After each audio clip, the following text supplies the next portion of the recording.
오늘 저는 마태복음 10장 16절에서 23절의 말씀을 가지고 가족 에덴 동산이라는 제목을 통하여 하나님의 말씀을 증거하고자 합니다. 이제 며칠이 있으면 설 연휴가 시작이 됩니다. 설이 되면 사람들은 고향에 가거나 가족들과 시간을 보냅니다. 항상 명절이 되면 사람들은 가족을 찾습니다. 그런데 생물 중에서도 고향을 찾아가는 물고기가 있습니다. 그 물고기는 연어입니다. 연어는 산란기를 맞게 되면 자기가 태어난 강 기슭으로 올라가 알을 낳고는 생을 마감합니다. 이와 같이 만물이 가족을 이루며 삽니다. 현재 우리나라는 1인 가구 비중이 600만 명에 이른다고 합니다. 명절이 되면 가족이 그리운 것입니다. 하지만 가족을 만나고 싶어도 만나지 못하는 사람들이 있습니다. 탈북민 중에는 고향에 두고 온 부모님이 계시지만 만날 수 없고 부모님의 생사 여부도 확인할 수 없는 경우가 많다고 합니다. 이렇게 명절이 되면 낳아주시고 길러주신 부모님 생각이 더 간절히 생각납니다. 만약 부모님이 돌아가셨다면 피를 나는 형제와 자매가 그리운 것입니다. 그래서 명절이 되면 온 가족이 모여 옛날 이야기도 하고 명절 음식도 나눕니다. 만약 만날 형제 자매가 없다면 세상에 혼자 남는 것 같습니다. 그래서 성경에는 고아와 가부와 나그네를 돌보라 하셨습니다. 그런데 아무리 고아라도 그를 낳아주신 분이 있기 마련이고 그를 부모같이 길러주신 분이 있는 것입니다. 오늘 본문을 보니 말세로 갈수록 가족들이 나뉘게 된다고 주님 말씀하셨습니다. 주님의 말씀을 통해 이 시대의 성도들이 깨달아야 할 것은 무엇이며 주님께서 우리에게 하시고자 하는 말씀은 무엇인지 여러분과 나누고자 합니다. 첫째, 가족은 하나님께서 만들어주신 작품입니다. 가족은 혈연 관계로 부모와 자식 관계를 기본으로 삼아 확장되어 나아갑니다. 그리고 혈연이 아니더라도 인연을 통해 전혀 다른 가정에서 태어난 남녀가 만나 한 가정을 이룹니다. 그리고 입양을 통해서도 가족 관계가 형성되기도 합니다. 창세기 2장에 보면 여호와 하나님이 땅의 흙으로 사람을 지으시고 그 코에 생기를 불어 넣으시니 사람이 생명이 되었다고 말씀하셨습니다. 그 첫 번째 사람이 바로 아담입니다. 여호와 하나님이 에덴 동산을 창설하시고 아담이 그곳에 거주하게 하셨습니다. 하나님은 사람을 지은 후에 아담이 에덴 동산에서 살게 하셨습니다. 이와 같이 사람은 살 곳을 미리 마련하고 가정을 이루게 됩니다. 만약 살 곳이 없다면 가정을 이루기가 아주 어렵습니다. 월세방 한 칸이라도 주거 할 곳이 있어야 가정이 이루어지는 것입니다. 그렇게 아담은 하나님이 창설하신 에덴 동산을 돌아다니며 모든 생물들을 다스렸습니다. 그리고 이름도 하나하나 지어줬습니다. 그런데 다른 생물들은 다 짝이 있는데 아담만이 혼자였습니다. 여호와 하나님 보시기에 사람이 혼자 사는 것이 좋아 보이지 않으셨습니다. 그래서 하나님이 아담을 위하여 돕는 배필을 지으리라 하신 것입니다. 이를 자세히 보면 세상 부모의 마음은 하나님 마음을 닮았습니다. 부모는 자식을 낳고 그 자식이 성장하면 출가시키려고 애를 쓰십니다. 저는 딸이 없지만 딸을 키우는 집에서는 딸을 시집 보내고 나면 비록 아버지가 결혼시킬 때 마음이 아프지만 결혼식이 끝나면 아버지의 마음은 무거운 짐 하나를 내려놓은 것 같다고 합니다. 그래서 홀가분하다고 합니다. 이는 딸에 대한 아버지의 책임에서 해방된다는 뜻입니다. 또한 아버지는 아들이 혼자 사는 것을 보면 보기에 좋지 않다고 합니다. 하나님이 아담을 지으시고 홀로 있는 것을 보고 마음이 좋지 않으셨던 것처럼 아버지의 마음도 같은 것입니다. 왜냐하면 사람은 혼자 있으면 외롭기 때문입니다. 그 외로움을 이기기란 아주 어렵습니다. 그래서 아버지는 결혼하지 않은 아들을 보면 훈계를 많이 하십니다. 그런데 아들은 그것을 잔소리로 생각을 합니다. 하지만 그런 잔소리도 듣지 못할 때가 있습니다. 아버지가 돌아가시고 나면 힘들 때마다 아버지가 보고 싶고 그분의 잔소리마저 그립습니다. 그리고 어머니가 돌아가시면 어머니 생각이 간절한 것이 자식의 마음입니다. 그런데 부모님이 돌아가시고 난 후에 큰 위로가 되는 것이 바로 가정입니다. 아브라함의 아내 사라가 죽자 아들 이삭이 힘들어하는 것을 보게 됩니다. 아브라함은 들에 나가 멍하니 홀로 무언가를 생각하는 아들의 모습을 자주 보게 됩니다.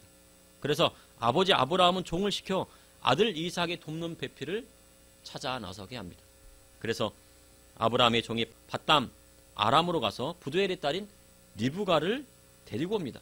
이처럼 자녀가 가정을 이루고 살아야 아버지의 마음이 놓이는 것입니다. 그래서 하나님이 독처한 아담을 잠들게 하신 후에 아담의 갈빗대를 취하여 하와를 만드셨습니다. 그렇게 아담과 하와가 한 몸이 되어 가정을 이루고 아들 가인과 아벨을 낳아 가정을 이루었습니다. 그런데 문제가 생겼습니다.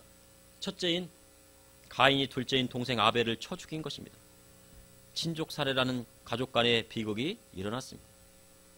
이를 알게 된 아담과 하와는 얼마나 마음이 아팠겠습니까?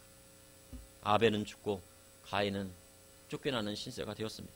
이러한 일은 하나님 앞에 불순종한 죄로 인해 죄가 사람 안에 들어왔기 때문입니다. 그로 인하여 아름다운 하나님의 동산 에덴에서 쫓겨나고 가족 간의 비극도 일어난 것입니다. 그런데 오늘 본문의 말씀을 보니 말세로 갈수록 이러한 가족 간의 비극이 더 빈번하게 일어나게 될 것이라고 주님 말씀하셨습니다. 마태복음 10장 21절에 장차 형제가 형제를 아버지가 자식을 죽는 데 내어주며 자식들이 부모를 대적하여 죽게 하리라 하셨습니다. 형제가 형제를 죽게 한다는 것은 가인과 아벨 사건을 통하여 가장 먼저 알게 하시고 일어났습니다. 현대에 와서는 아버지의 재산을 놓고도 형제들끼리 싸우는 모습을 봅니다. 아버지가 유언으로 재산을 나누어 주었더라도 아버지가 돌아가신 후에 2년 안에 소송을 하게 되면 재산 분할 청구를 할 수 있다고 합니다. 그래서 똑같이 나누어 분할하기도 합니다. 그런데 그 과정에서 형제 사이에 금이 가고 형제끼리 평생 쳐다보지도 않는 경우도 있습니다. 이런 것은 다 돈에 대한 문제 때문입니다. 그것을 지켜보는 부모의 마음은 무너집니다. 성경에는 재산 상속은 전적으로 아버지의 뜻에 달려있다고 말씀하고 있습니다. 상속 재산을 줄지 안 줄지는 아버지의 마음입니다. 왜냐하면 그 재산은 아버지가 땀 흘려 재산을 일구었기 때문입니다. 재판정에 있는 판사가 그것을 분류할 권리가 없습니다. 땀 흘리신 분은 아버지인데 땀 한 방울 흘리지 않은 판사가 그것을 결정하는 것은 하나님 법이 아니기 때문입니다. 나라의 세금도 마찬가지입니다. 땀 흘려 일한 사람이 그 소득을 가져가는 것이 하늘의 법인데 땀 흘리지 않은 공무원이 그것을 다 가져가겠다고 하면 하늘의 법에 맞지 않고 하나님의 심판이 임하는 것입니다. 만약 명절에 고향에 내려간다고 하면 이 상속권에 대한 것을 부모님 앞에 형제들이 싸우는 것은 부여 중에 부여인 것입니다. 그 모든 것은 아버지에게 맡기면 됩니다. 아버지 뜻대로 결정하신 대로 그것을 따르는 것이 하나님의 뜻이고 명절에 성도가 내려가서 해야 할 일입니다. 현대 사회로 갈수록 가족은 빠르게 해체되고 있습니다. 그런데 가정이 바로 서지 않으면 그 사회도 오래가지 못하는 것입니다. 우리 사회는 저출산 고령화 사회로 빠르게 진행이 되고 있습니다. 학교마다 문 닫는 곳이 생겨나고 있습니다. 초등학교에도 학생 수가 줄어들고 학급 수도 줄어들고 있습니다. 주님은 아버지가 자식을 죽는데 내어준다고 말씀하셨습니다. 세상에 어떤 아버지가 자식을 죽는데 내어주겠습니까? 자식이 떡을 달라 하는데 돌을 주는 아버지는 없을 것이고 생선을 달라 하는데 뱀을 집어줄 아버지는 세상 천지에 아무도 없습니다. 그리고 이것이 주님 말씀입니다. 그런데 현대에 와서는 자녀를 키우는데 많은 돈이 들어간다고 합니다. 한국 전쟁 이후 우리 강사는 초토화되고 1950년대에는 5명은 낳아야 한다고 했습니다. 즉 3남 2녀는 낳아야 한다고 한 것입니다. 그런데 1960년대가 되자 덮어놓고 나오면 거짓골을 못 면한다고 하였습니다. 그리고 1970년대에 들어와 아들, 딸 구별 말고 둘만 낳아 기르자 했습니다. 60, 70년대만 해도 우리나라는 북한보다 훨씬 못 살았다고 합니다. 그래서 북한이 우리나라보다 잘 살았다고 합니다.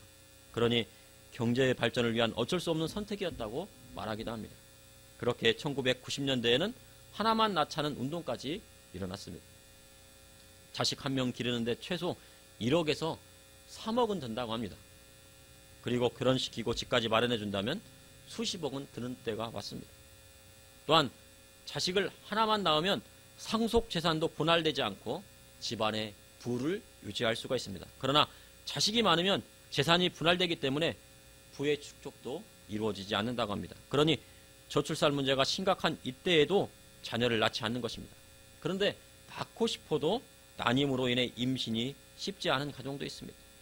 그런데 이에 더하여 우리나라의 낙태 건수는 한 해에 수십만 건에 이르고 있다고 합니다.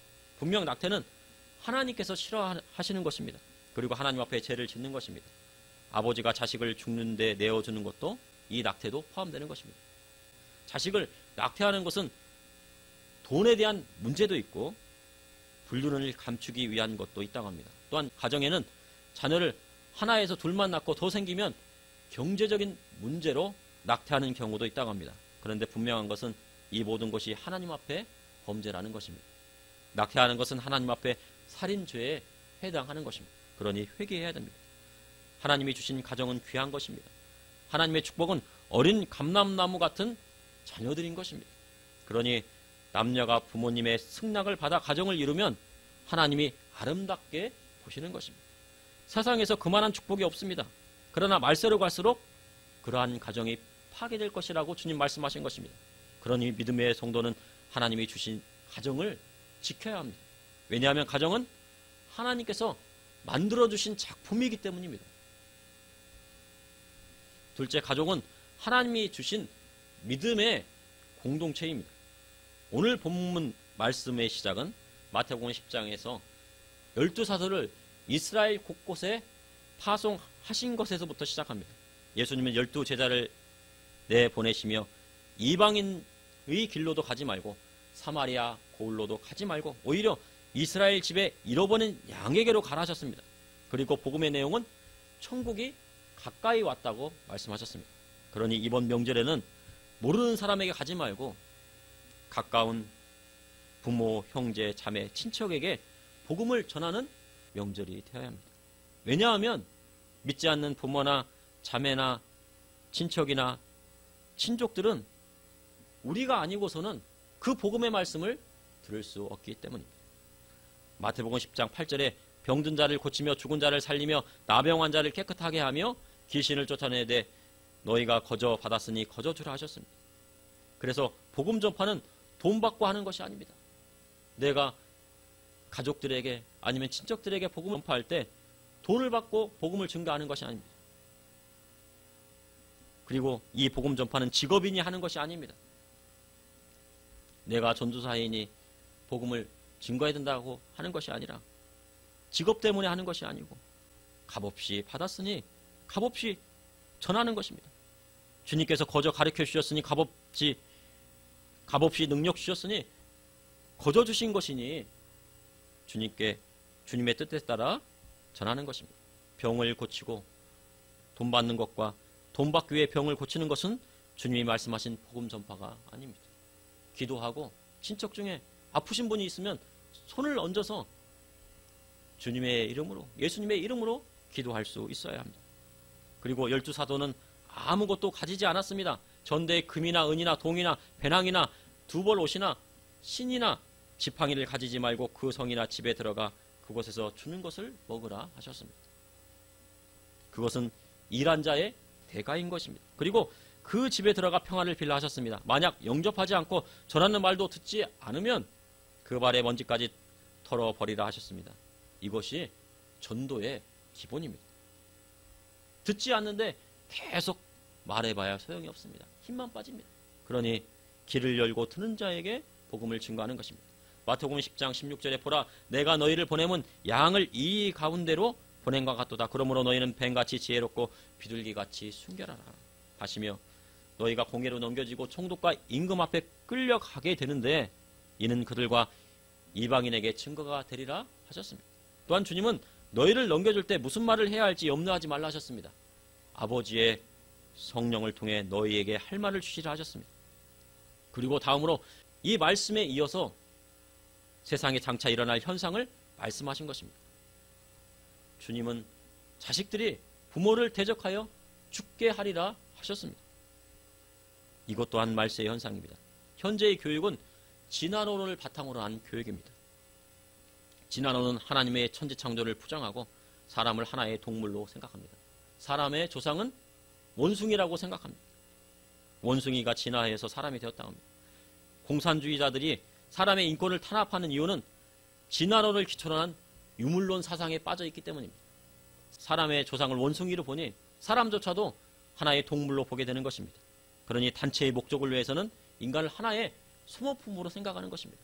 사람이 죽으면 그냥 흙으로 없어지고 아무 존재가 안 된다고 생각합니다.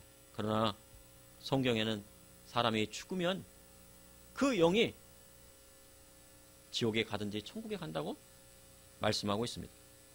그러니 이러한 교육을 받은 자녀들은 하나님의 말씀대로 살지 않고 성경에 말하는 부모님을 공경하라 하신 말씀도 따르지 않는 것입니다.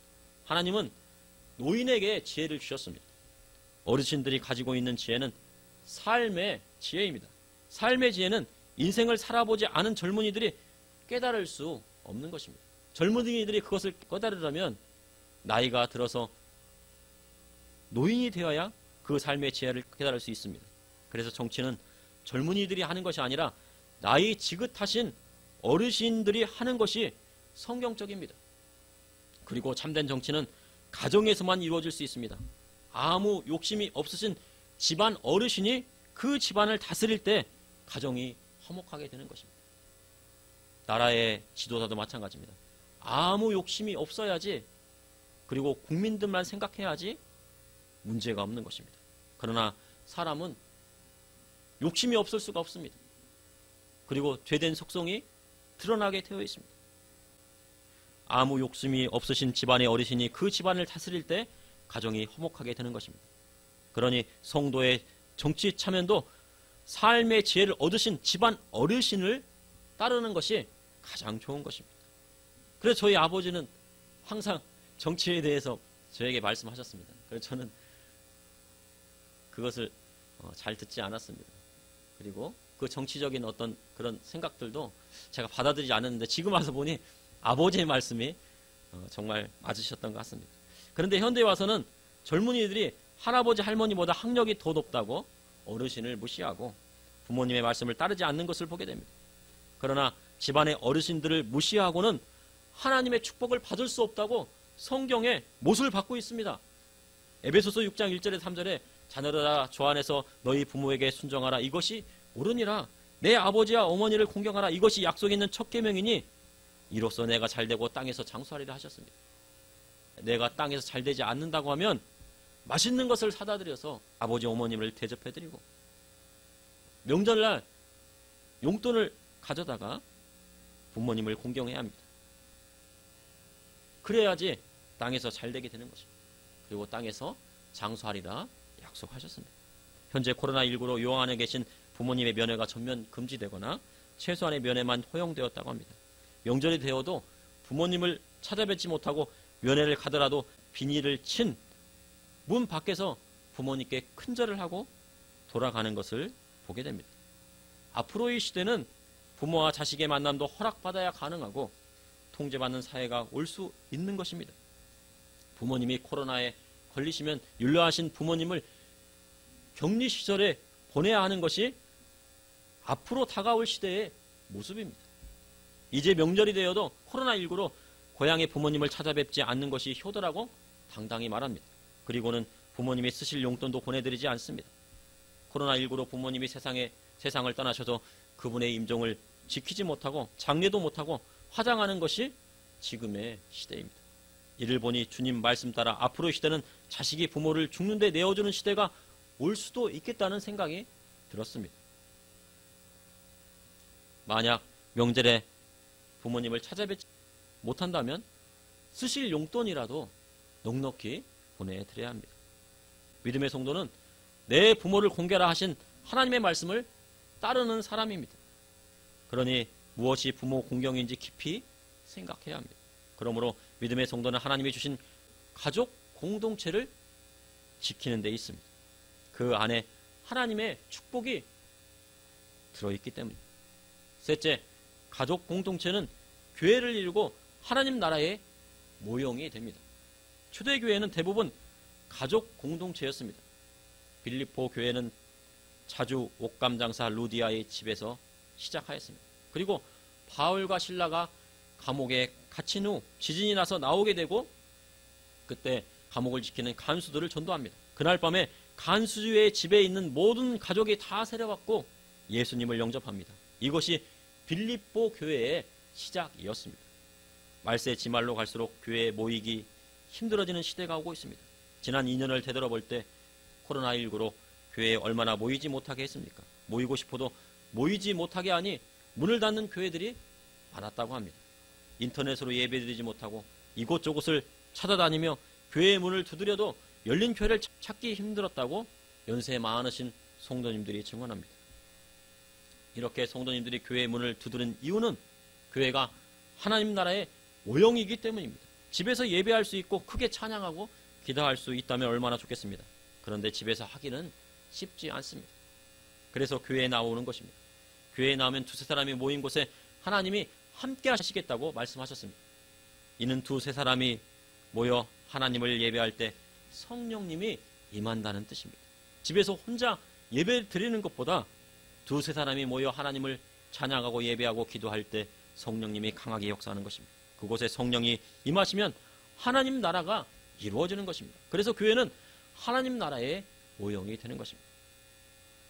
마태복음 10장 21절에 장차 형제가 형제를 아버지가 자식을 죽는 데 내어주며 자식들이 부모를 대적하여 죽게 하리라. 말세로 갈수록 가정이 해체되고 가족이 나뉠 것을 말씀하신 것입니다. 그리고 이러한 현상이 세상에 보편화될 것입니다.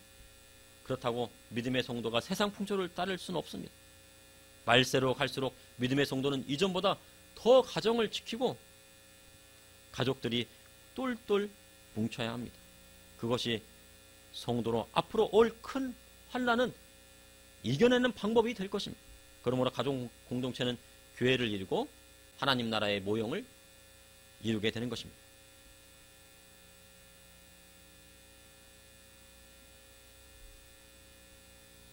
(2022년) 설 명절을 맞이하여 성도는 각자 건강 관리를 철저히 하고 손 씻기를 잘하고 형제들 사이를 더 돈독히 해야 합니다.